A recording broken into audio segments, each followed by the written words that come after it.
Good afternoon, friends. As I promise you that before evening, I will provide you a video on complete ECG interpretation part 2. In this video, we will going to discuss about different pathologies basis on the science, means clinical science on the ECG. We will be able to identify after this video extrasystoles, different type of extrasystoles, whether it is supraventricular systole or ventricular systole. We will also be able to differentiate between the paroxysmal tachycardia and extrasystole because we know paroxysmal tachycardia is the excitation of the extrasystole in huge amount. And then another pathology, heart block. So I want to start with extrasystole. What do you mean by extrasystole? Extrasystole is basically a premature contraction. What does premature contraction means? Premature contraction means generally there is a regular rhythm, means the distance of RR interval in all the leads must be same. Like here we can see in the normal ECG, the distance of RR interval is same in all areas.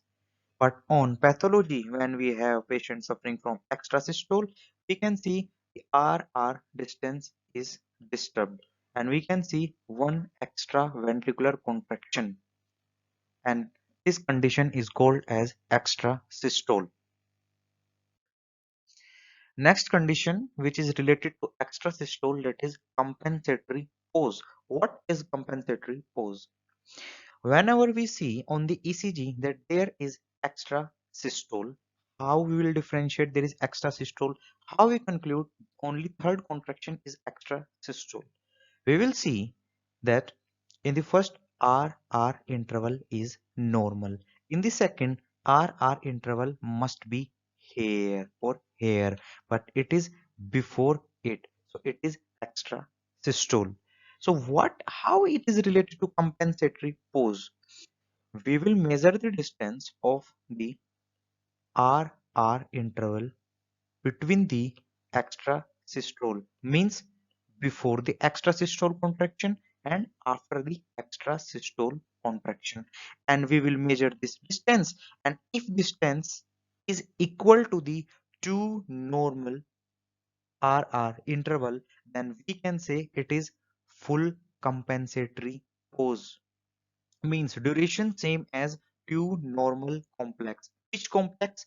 QRS complex, because QRS complex gives us information about ventricular contraction, and we know that QRS contraction if 2, then it is complete or full compensatory pause.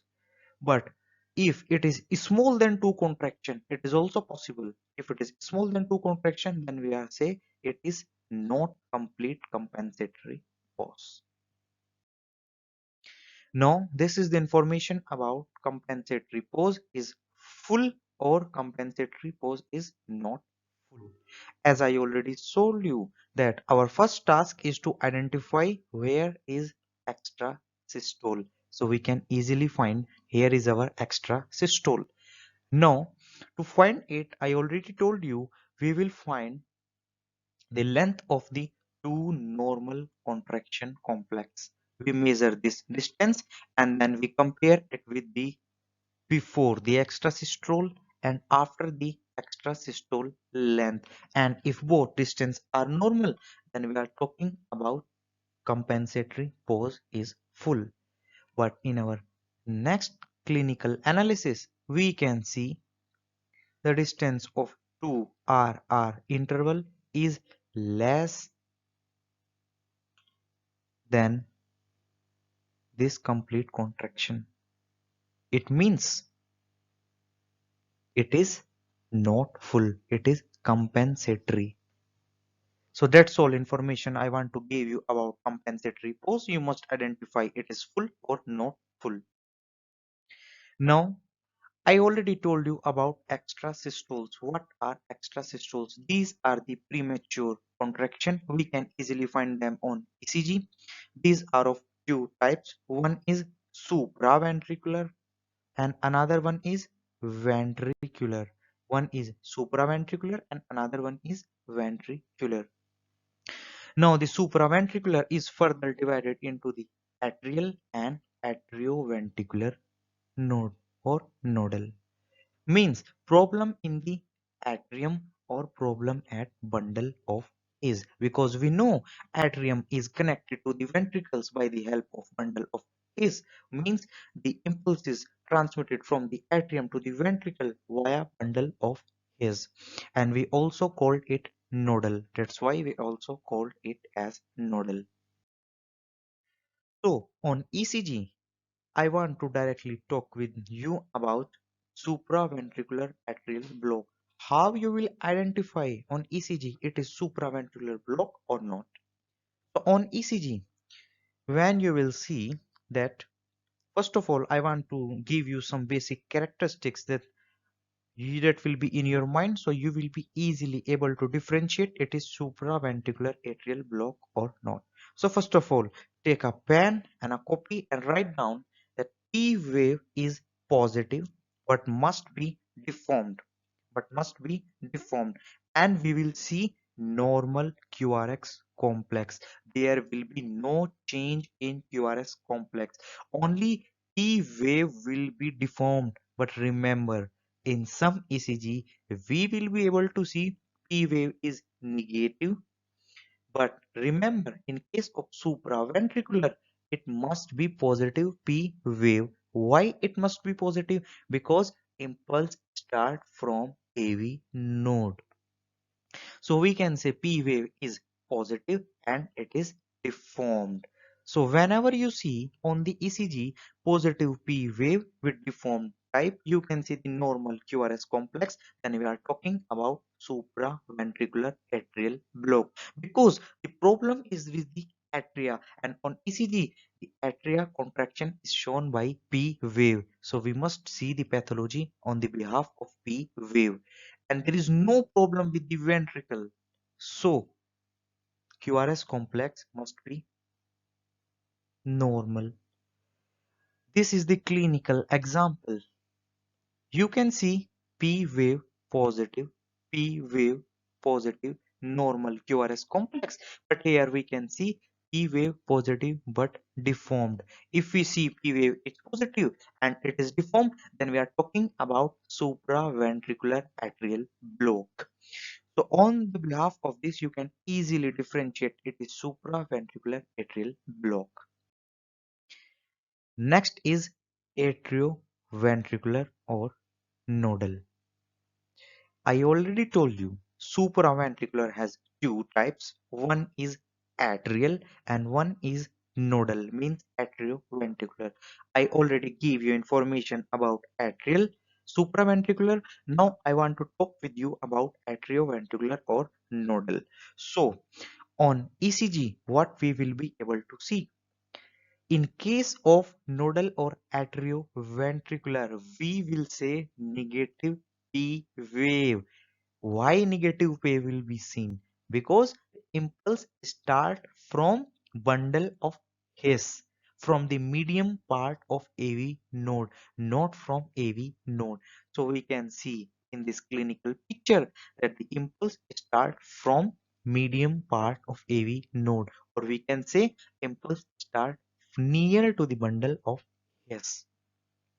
So, and also I want to give you information that here we can see the pathological foci in the medium part of AV node. That information I gave you already. And from anatomy, we know that in the medium part of AV node, impulse rest from short time. And we also know this information from physiology. So we know it took some time to transmit from the atrium to the ventricle, and here is blockage, so it will take more time. So what will be the characteristics? We will be able to see negative P wave, because P wave not start from AV node upper part, and maybe the P wave absent sometimes. This situation also happens. So this is for nodal.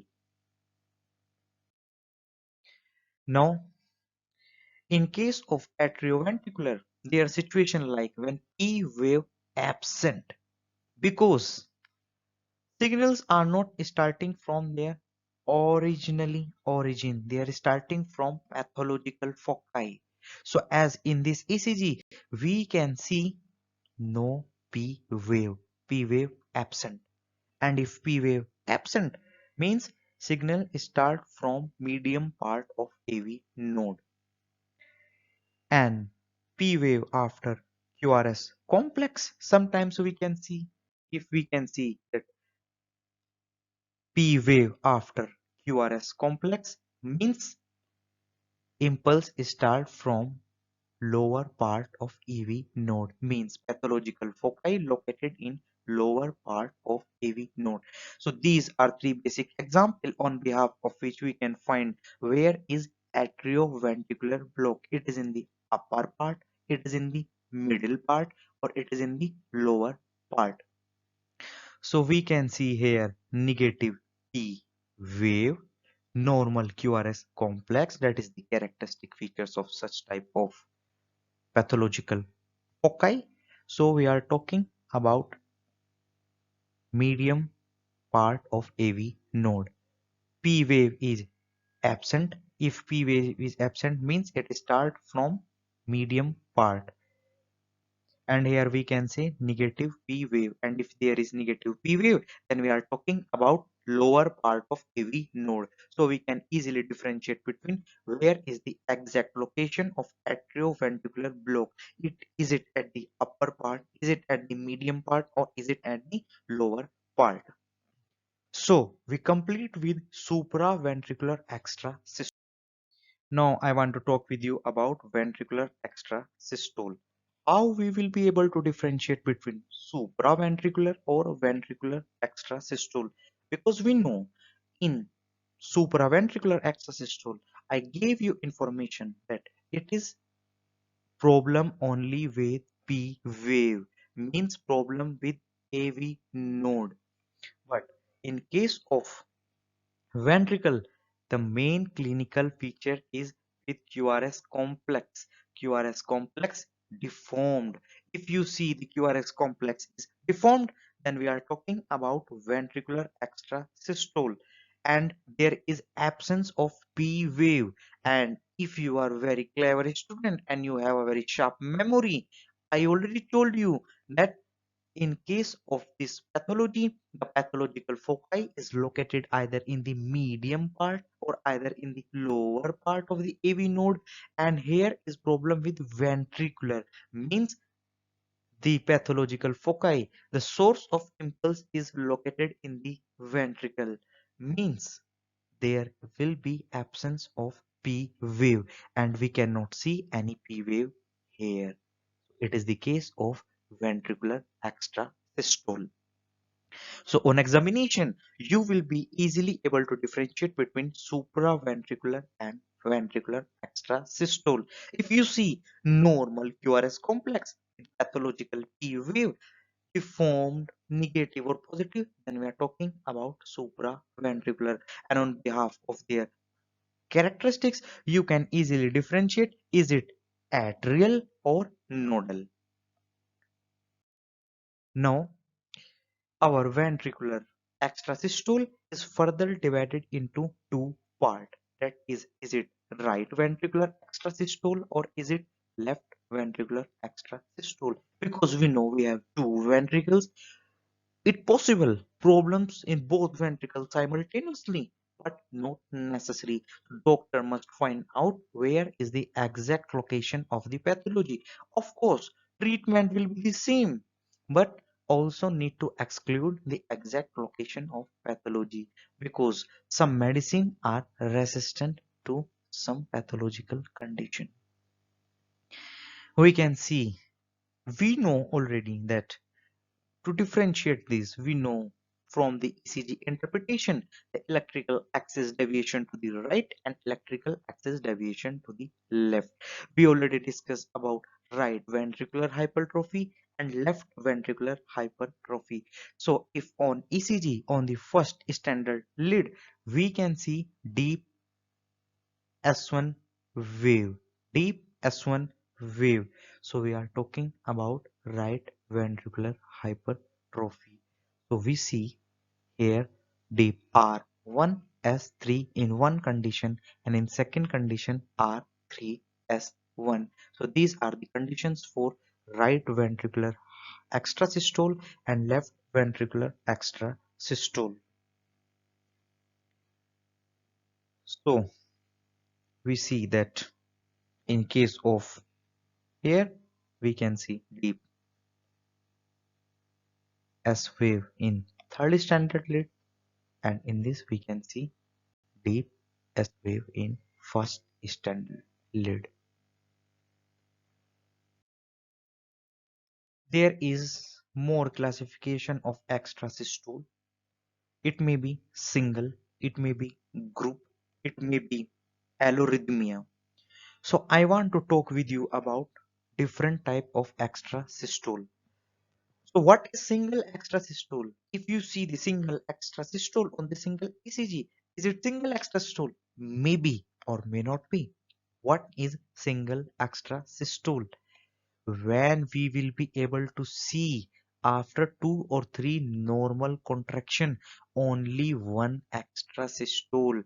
This type of extrasystole is called single extrasystole because they are not in pairs, they are not 2 or 3 like we see after normal 4 contraction we see 2 extrasystole together, means 2 extrasystole combine together and form a group. So we call them group extrasystole.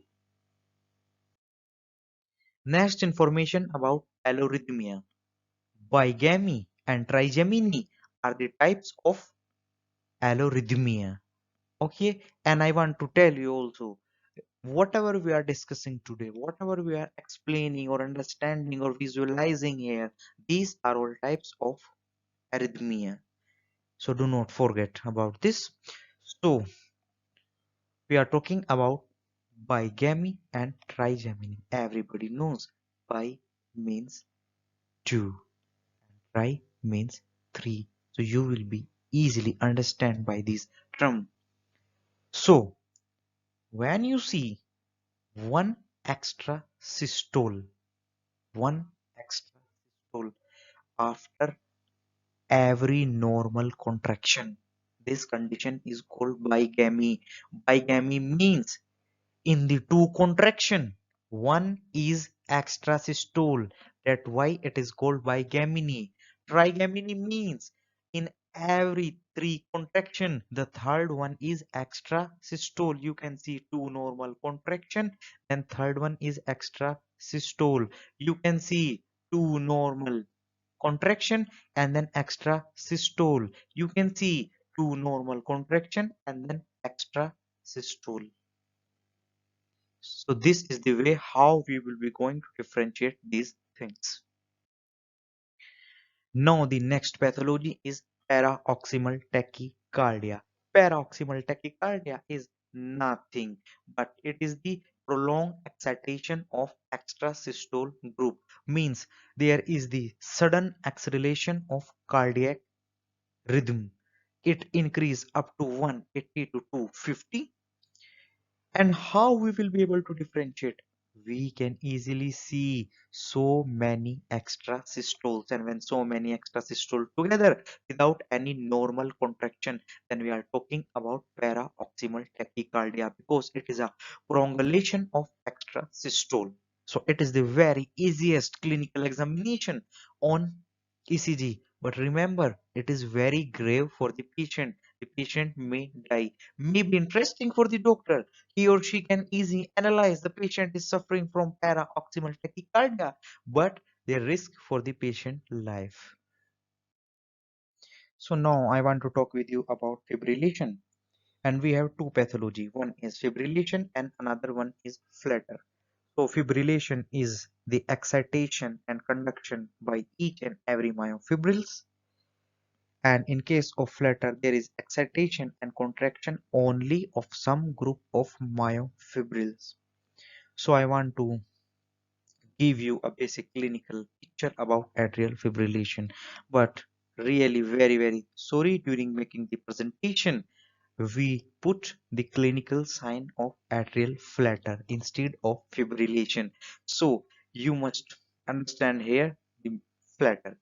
In case of flutter, we will be able to see high altitude of F wave. So we can see many F waves, many F wave instead of P wave. But QRS complex is normal with normal shape and size. And when we see the high altitude of F wave, then we are talking about atrial flutter. But in case of fibrillation, their altitude is low and they are like flat wave almost. So we are talking about atrial flutter. So you can easily differentiate between atrial fibrillation and flutter. So here I put both the images. The first one is with the fibrillation. We can see many F wave, but their altitude is not high. They are almost flat. Means we are talking about atrial fibrillation. That previous slide. And here atrial flutter. So in case of flutter, we see high F wave, high altitude of F wave. So if we see high F wave, then we are talking about atrial flutter. Remember, during the examination, a student make very common mistake that F wave is almost flat, so it must be atrial flutter. No, remember, you must switch on your brain during examination. That flutter is not flat wave. Flutter is when there is high pathological F wave. What is mean high? High amplitude of pathological F wave, as we can see here, high amplitude of pathological F wave. This is again the same example. You can see this is flatter. Yes, yes or no? No, this is fibrillation and this is flatter. Now our last topic is heart block. I want to remind you, we have two type of heart block. One is intraventricular, that is our main type, and another one is atrioventricular. Atrioventricular include two, right and left. And our heart block include three type: type 1, type 2 and type 3. And second degree also include morbid type 1, type 2 and type 3. This is the very difficult question on examination for student on ECG interpretation. But after seeing this video, you can easily do these questions. It is very easy and very simplified for you. So now I want to give you basic idea about type degree AV block. So in case of first degree block, only we can see the increase PR interval, means PR interval exceed more than 0.2 second. We can see it exceed more than 0.26, means zero point 0.2, 0.26 is more than 0.2. So we are talking about first degree block because there is no problem with QRS complex.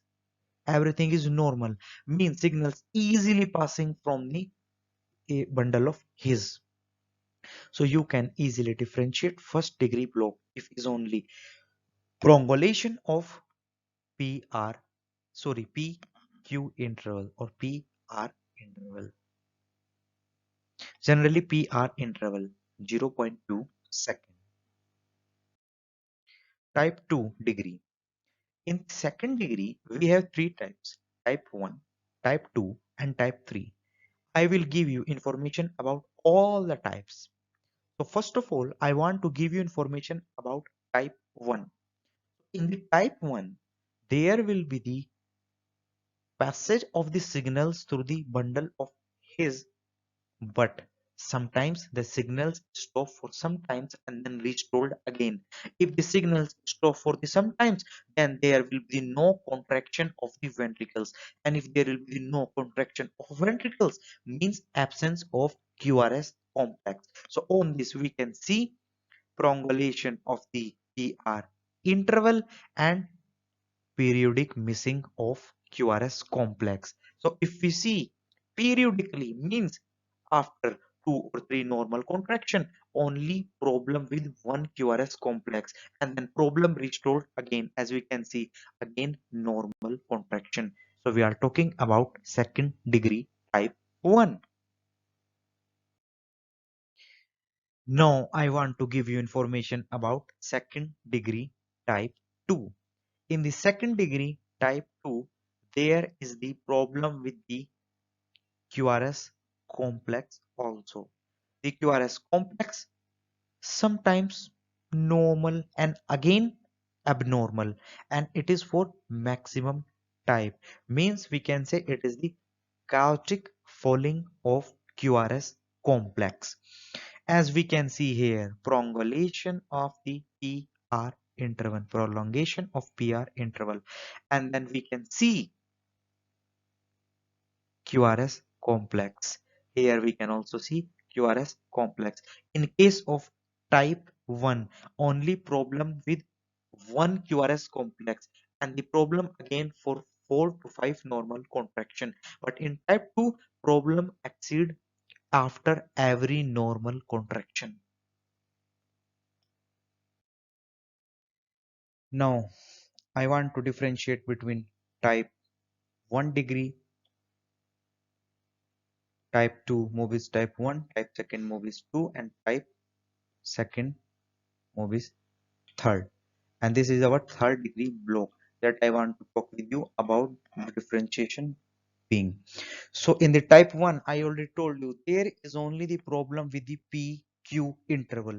There is no problem with the QRS complex. So if there is no problem with the QRS complex and we can see only PQ interval exceed more than 0.2 second, then we are talking about first degree AV block. But in case of second degree AV block, we see the problem with the QRS complex.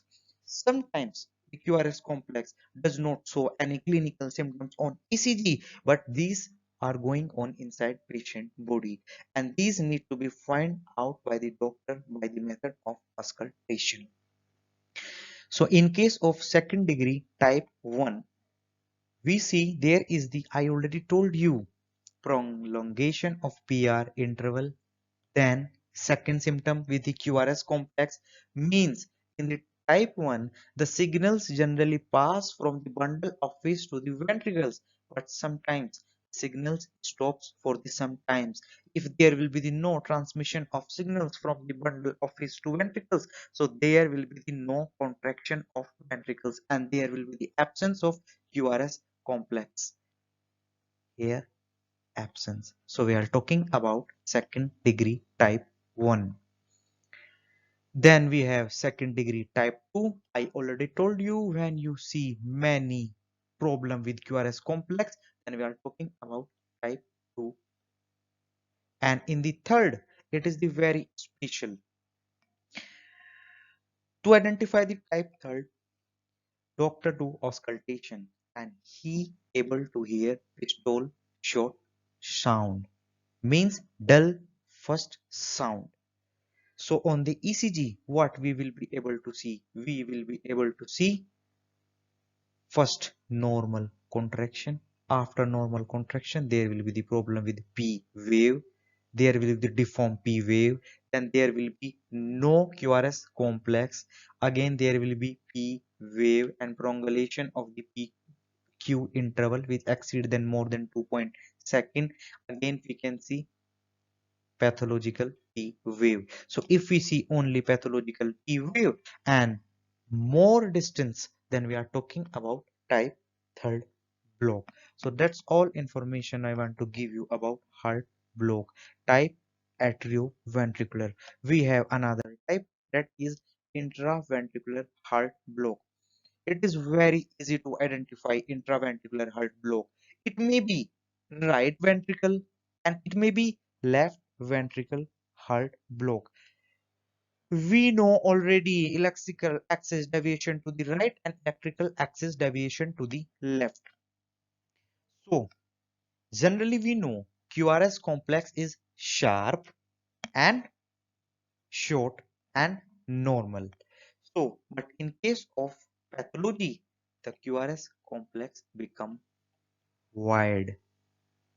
So whenever QRS complex become wide or it become deformed, so we are talking about blockage. And we know also this is the same situation in case of atrioventricular blockade. Yes, so now we are talking about bundle of his block, or another name intraventricular block.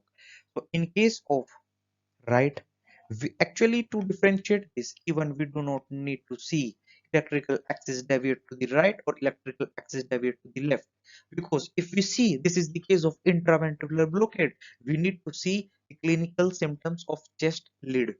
So in case of right, we will see V1 and V2, and in case of left, we see V4, V5, V6.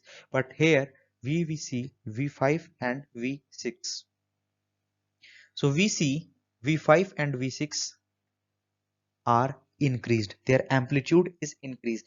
Generally, on the chest lead, the normal amplitude of QRS complex is very, very short.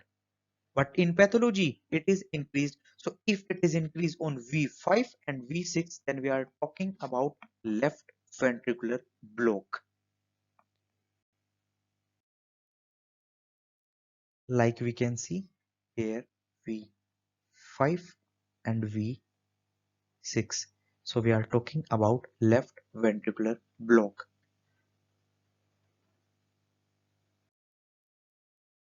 Now, this is the difference between left ventricular block and right ventricular block. So we can see here, what we can see, we see on the third standard lead deep S wave. So if you see deep S wave on third standard lead, so your conclusion will be R1S3, right ventricular. Okay, and we can also see V5 and V6 are increased, so we are talking about here left ventricle. And in this case, what we can see, also the same situation. So you need to see the V1, V2, V3, V4, V5 and V6. So that's all information I want to give you today. So from these both two clinical picture, we can easily differentiate between right ventricular block and left ventricular block. If V5 and V6 are increased and we can see deep S3 wave, so we are talking about left ventricular pathology, or it is also left ventricular hypertrophy, the same situation, because electrical axis deviate to the left. And in case of right, we will be able to see deep S wave in first standard lead. So we are talking about right ventricular block, and in case of this we need to see only V1 and V2. So thank you very much for your attention. Have a good day, good health. Bye.